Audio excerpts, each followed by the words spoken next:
I need to make one correction that is about the stability of LTI system.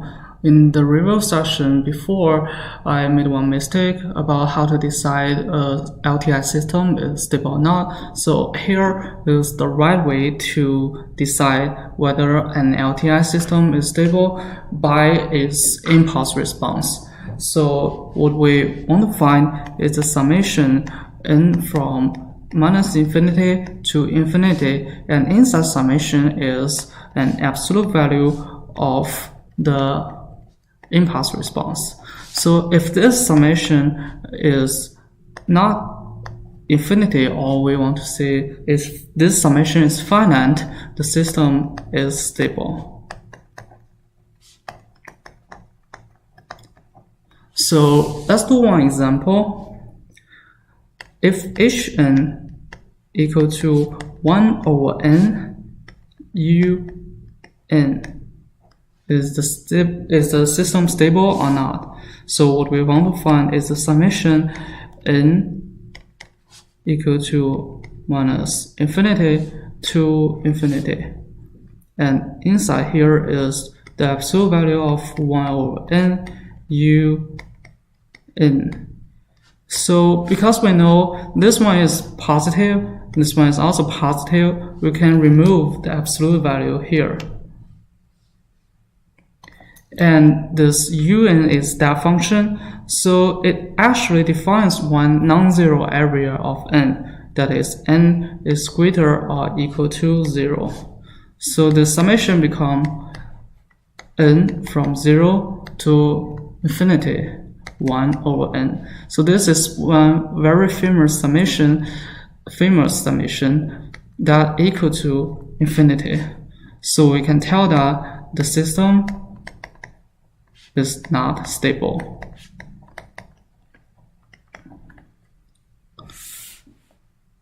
Let's do another example. If Hn equal to 1 over 2 to the power of n times un minus 1.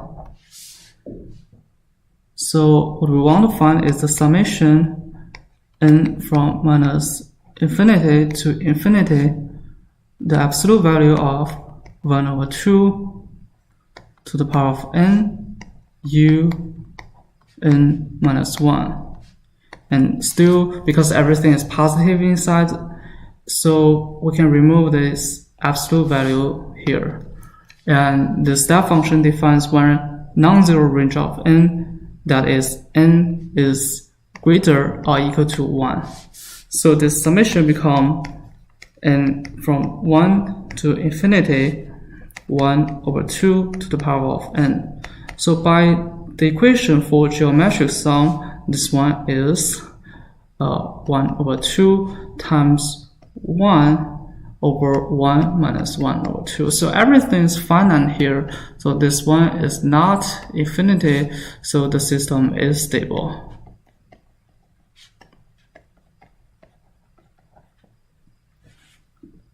Let's do another example. Hn equal to 2 to the power of n times u minus n. Still, we try to find the summation n from minus infinity to infinity, 2 to the power of n u minus n. So this step function defines one non-zero range for n, that is n is less or equal to 0. So the summation becomes n from minus infinity to 0, 2 to the power of n. So this is not something we are familiar with, so let's change that a little bit. Let's define k that equal to minus n. So this actually becomes k from 0 to infinity, 2 to the power of minus k. And we know 2 to the power of minus k is 0.5 to the power of k. So we can use the geometric summation. Here is 1 over 1 minus 0.5. And this one is not infinity, so the system is stable.